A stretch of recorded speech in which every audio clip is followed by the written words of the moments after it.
All right, Mr. Karac, welcome to the Patreon section of the podcast. Hello. It's good to be on again. So, well, it's difficult because there's things I could talk about for hours, I guess. You know, I think I might want to discuss the roping if that's one that would be Yeah, interesting. I love it. Like Papua New Guinea stuff. Yes, right. Yeah, dude. So, Sure. since making the video that I did, I've been involved in a lot of roping discussion. And one thing that I've noticed is that there's a very harsh divide that makes it difficult for any accurate information to really be found. Because Okay. on one end, you have people who are, let's say, along the same lines of John Whitcomb. And I don't mean to call into question his character because I don't like talking people's character, but there are plenty of pieces of evidence to suggest that his relation or relating of the Ropin story to pterosaurs is a misplaced one.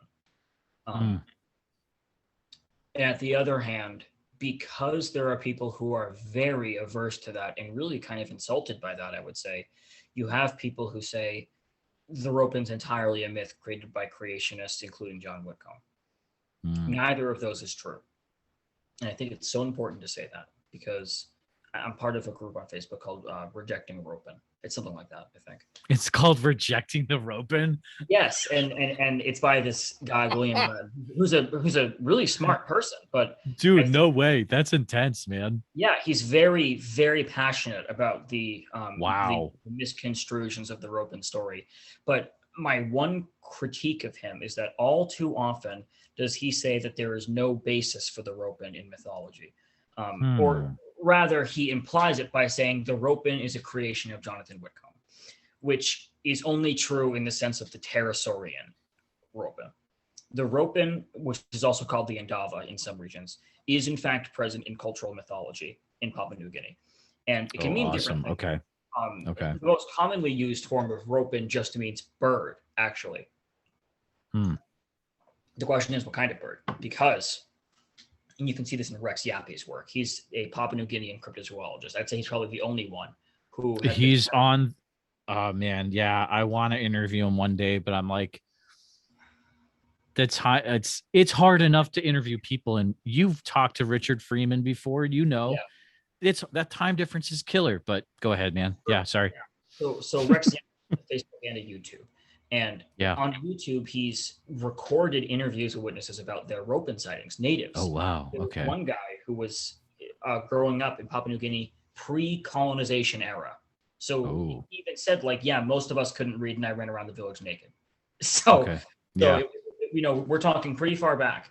And he, this time, and he's an old man now, but he related this time that this enormous bird, he didn't say, featherless bird, he said bird, flew over the village, and everyone was so terrified that they actually believed that a rival village had sent a monster to them. Whoa. So this isn't like, oh yeah, I saw a big hornbill. This is, I saw a bird that was so big that full-grown people thought it was a monster. That's nuts, dude. So wow, there's clear evidence that there is this bird-like monster associated in cultural mythology there, and there are sightings. Ropin lights are kind of another subject. It's another one that has the same issue, I think, though, where people are either for it or completely against it. And I don't think you need to be either. So where do I start with that? Well, Ropin lights are often this aerial phenomenon over Papua New Guinea, pair of two lights. Sometimes they pulsate, blink in and out, things like that. And so people like Whitcomb say, oh, well, here we have evidence of bioluminescent pterosaurs, where we don't have evidence for that in the fossil record. Granted, there might be some cases in which that's difficult to discern in the fossil record.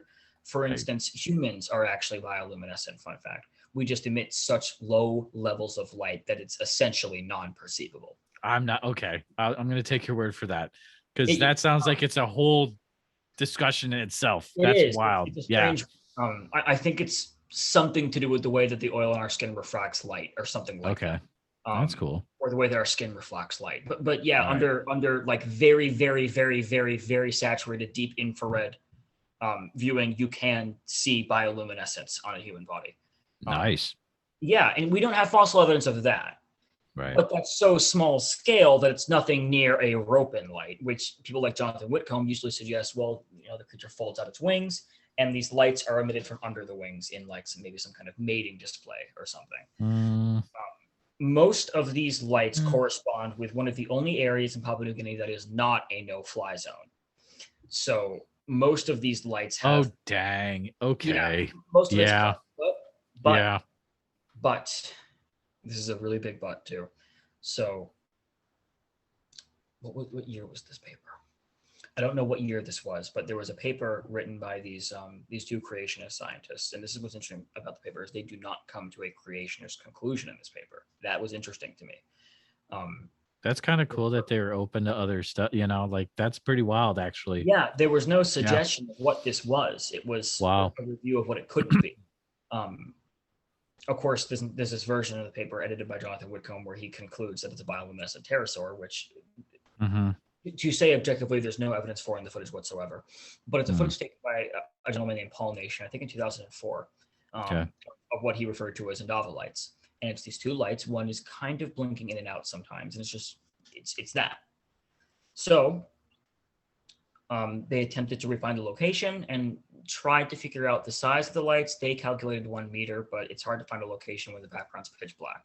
So we'll discount that. But there was a ton of spectral analysis on these lights, and there were some very interesting findings. So what are some common sense explanations for what that could be? Well, let's say a pair of campfires, or maybe these are fireflies that are close to the camera, or something along those lines. Well, there's a center to the lights that is darker than the rest of the light. So this is an object either obstructing light, or it is a solid object emitting light. So not a campfire, not something purely a light.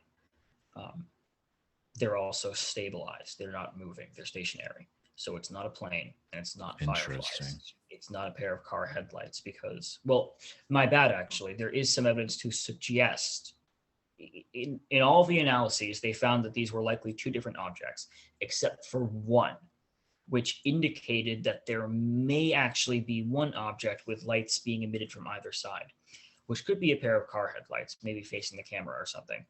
But that was only found in one analysis as well. So we don't quite know what that means. One of the lights does pulsate in and out and becomes dimmer than the other one. They're not comets because there's no trails. They're not meteorites because there's no trails. So we're kind of left with, well, they're too bright to be stars. So maybe these are celestial bodies that happen to be aligned like that. And, Papua New Guinea doesn't have a whole lot of light pollution. So that's entirely possible. Yeah. Maybe it's two people with flashlights with a person standing in front of the flashlight. I mean, aside from that, I can't think of an explanation, and neither could they. Again, these are not people who said, oh, therefore this is proof of young earth creationism. They said, hey, we don't know what these are, but there's a lot of people saying that these are fires or meteorites or planes, and maybe some are, but these aren't. These are not that. So, and even William Brown, who is very kind of like anti-evidence for anything Ropin, eventually the conversation I had with him said, like, well, I guess that is kind of like a UFO phenomenon, isn't it? So, and there are some stories that associate the Ropin with these lights that the natives do have. So, I mean, who knows with that? I mean, that's but I thought that was a very important talk to have on the channel because it's like, it would have been an entirely.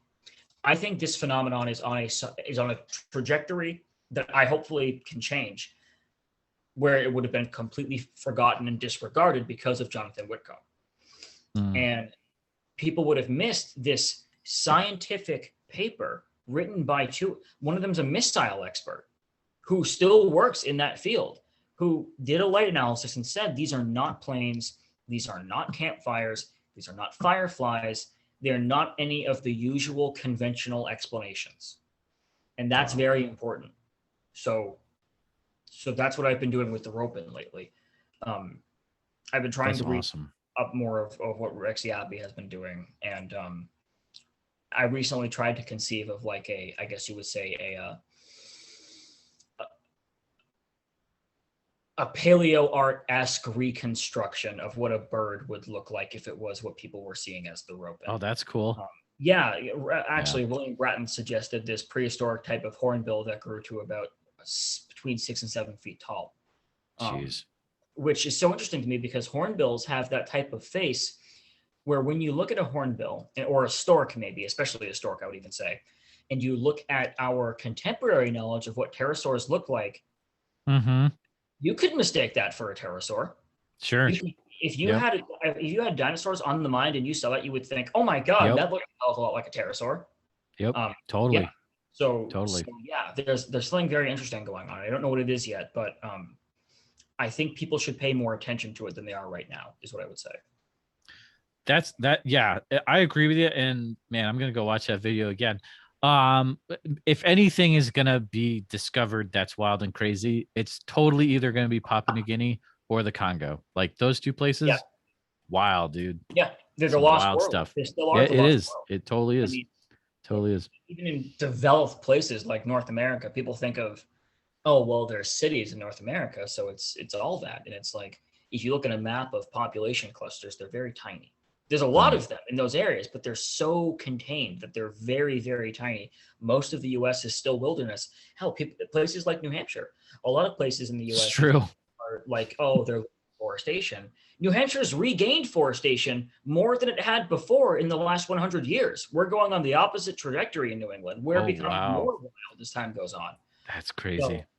So in terms of like, what's a lost world count as? North America itself is kind of a lost world. And Papua New Guinea and the Congo, can it be a lost world if we never knew about it that much in the first place? That's true. Yeah. It never discovered world. Yeah. It's more like it. Beyond that.